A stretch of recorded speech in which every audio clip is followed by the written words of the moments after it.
India is now the third top country to be hosting unicorns. Startups are contributing a lot in India's growth story. Prime Minister of India Narendra Modi recently praised Indian startup culture and lauded India's 100 unicorns milestone, saying startups they reflect the spirit of New India. Tech platform PhysicsWallah turns unicorn as it raises $100 million in Series A funding from Westbridge and GSV Ventures. With the fresh funds raised, PhysicsWallah is now valued at $1.1 billion. The Indian economy is also facing a challenging period, especially the startup sector. Startups going in for massive layoffs.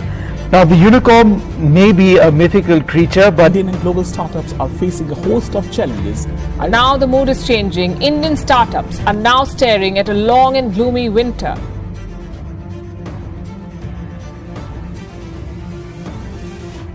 Startup ecosystem के मामले में हमारा Bharat US और China के बाद दुनिया की third largest country बन गया है, जहां हर महीने 3 नए यूनिकॉर्न स्टार्टअप शुरू होते हैं। अब अगर हम आज से 6 साल पहले यानी 2016 में स्टार्टअप की संख्या को देखें तो वो 417 थी, जो आज 2022 में बढ़कर 72,993 हो गई है। अब इसी से आप अंदाज़ा लगा सकते हैं कि देश में स्टार्टअप्स कितनी तेज़ी से आगे बढ़ रहे हैं। हालांकि इस ग्रोथ के पीछे एक बहुत बड़ी डार्क साइड भी है, क्योंकि यहाँ स्टार्टअप्स की संख्या जितनी तेज़ी से ग्रो कर रही है, उनका फेलियर रेट भी उतना तेज़ी से बढ़ रहा है। आप जानकर हैरानी होगी आपको कि इंडिया में हर साल 100 स्टार्टअप में से 82 फेल हो जाते हैं और सिर्फ 18 ही मार्केट में सर्वाइव कर पाते हैं।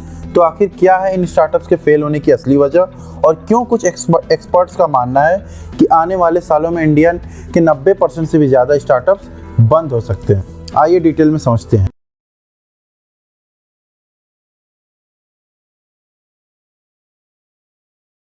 दोस्तों, पिछले कुछ सालों में जोमेटो, स्विगी, ओला, भारत पे, ओयो, बायजूस और मीशो जैसे ना जाने कितने नए स्टार्टअप्स हमें इंडिया में देखने को मिले हैं, जहां इन सभी ब्रांड्स ने बेहतरीन मार्केटिंग और एडवर्टाइजमेंट से काफ़ी कम समय में खुद की एक अलग पहचान बना ली है। लेकिन सवाल ये उठता है कि इतना सक्सेसफुल दिखने वाली ये ब्रांड क्या सच में सफल हैं? तो इसका जवाब बिल्कुल नहीं।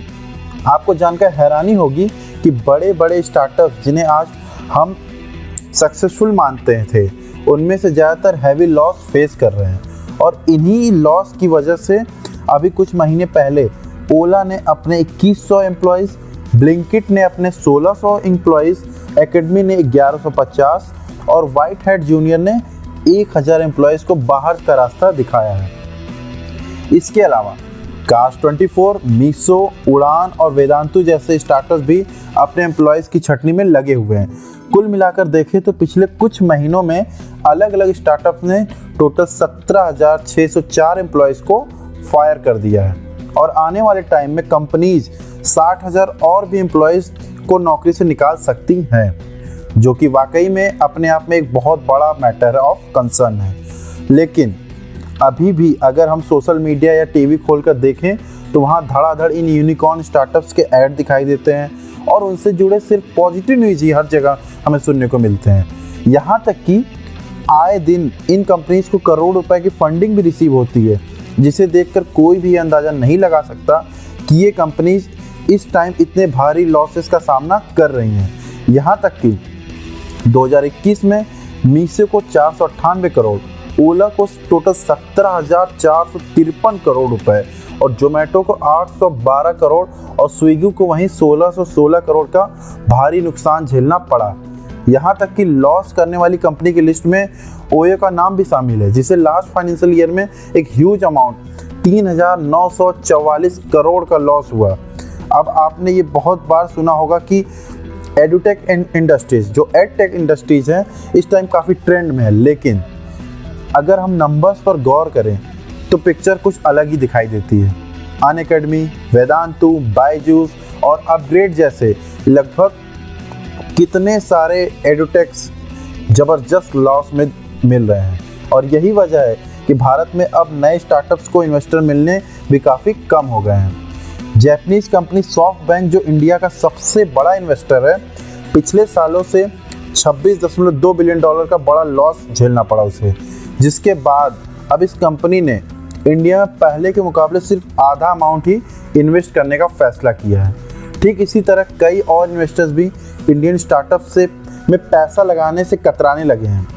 ऐसे में इन स्टार्टअप्स के पास पैसे पाने का सिर्फ एक ही तरीका बचा है और वह है IPO लाना।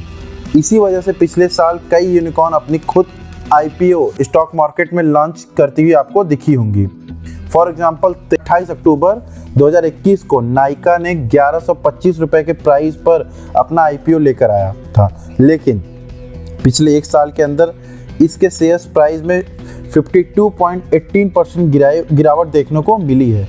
वहीं अगर हम पेटीएम की बात करें तो वो भी पिछले साल ही अपना IPO लेकर आया था, जो कि लोगों के बीच काफ़ी चर्चा में भी रहा।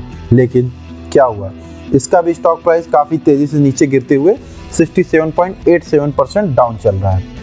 ठीक इसी तरह 23 जुलाई 2021 को स्टॉक मार्केट में लिस्ट होने वाला जोमेटो काफ़ी सुर्खियों में रहा, खूब वाहवाही बटोरा। लेकिन आज हम इसकी परफॉर्मेंस देखें तो जोमेटो के शेयर्स भी पिछले एक साल के अंदर 53.41% की गिरावट के साथ नीचे ही है।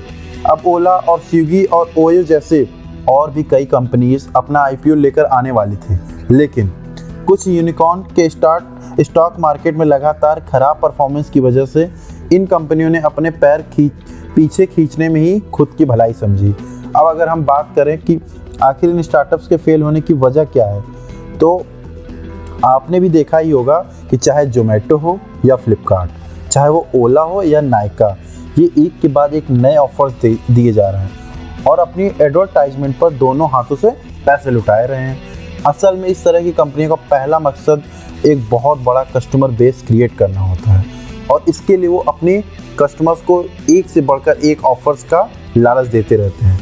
यहाँ तक कि ये अपना भारी लॉस करने से भी पीछे नहीं हटते।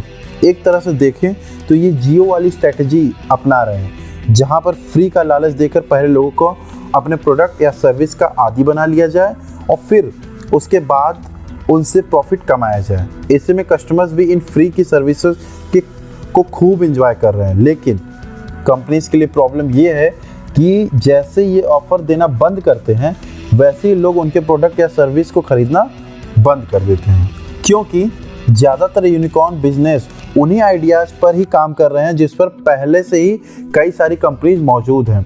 अगर हम एग्जांपल देखें तो जोमेटो और स्विगी, ये दोनों ही एक ही आइडिया पर काम कर रहे हैं। अब ओला और उबर, ये भी दोनों सेम वही हाल है। फ्लिपकार्ट और मीशो, या फिर देखें तो नाइका और पर्पल, लगभग ये सारे कंपनीज एक दूसरे से काफ़ी सिमिलर हैं। तो जब भी एक कंपनी ऑफर देना बंद करती है तो लोग दूसरे के पास चले जाते हैं, और जब दूसरी बंद करती है तो वो तीसरी कंपनी के पास चले जाते हैं। ऐसे में इन यूनिकॉर्न स्टार्टअप्स को बिजनेस करने का मौका ही नहीं मिल पाता। इन सब के अलावा इन कंपनीज के बीच रैंक 1 की पोजीशन पर आने की एक अलग होड़ मची हुई है। भले ही लॉस मेकिंग कंपनी है, फिर भी इन्हें खुद को सबसे बड़ा साबित करना है और खुद का सबसे बड़ा कस्टमर बेस बनाना है। इसलिए कंपनी एक दूसरे से बढ़ चढ़कर और उनसे ज़्यादा ऑफर देने की कोशिश कर रही हैं, ताकि लोग सिर्फ उनकी ही प्रोडक्ट या सर्विस खरीदते रहें, भले इसके लिए कंपनीज को अपनी जेब से ही पैसे क्यों ना लगाने पड़े। और दोस्तों, इन स्टार्टअप्स की एक सच्चाई ये भी है कि इनमें से बहुत ही कंपनी ऐसी हैं जिनके पास अपना खुद का आइडिया भी नहीं है और वो उस पर काम कर रही हैं, वरना ज़्यादातर आइडियाज़ तो किसी और देश के स्टार्टअप से कॉपी किए गए हैं। इसलिए ज़्यादातर नए स्टार्टअप्स के पास मार्केट में सर्व करने के लिए कुछ भी नया नहीं, और यही इनके फेल होने की सबसे बड़ी वजह है। तभी तो आज इंडिया में हर 100 स्टार्टअप्स में से लगभग 82 या तो पूरी तरह से फेल हो रहे हैं या फिर कुछ खास कमाल नहीं दिखा पा रहे हैं, और इनमें से सिर्फ 18% स्टार्टअप्स ही निकलते हैं जो प्रॉफिटेबल बिजनेस कर रहे हैं।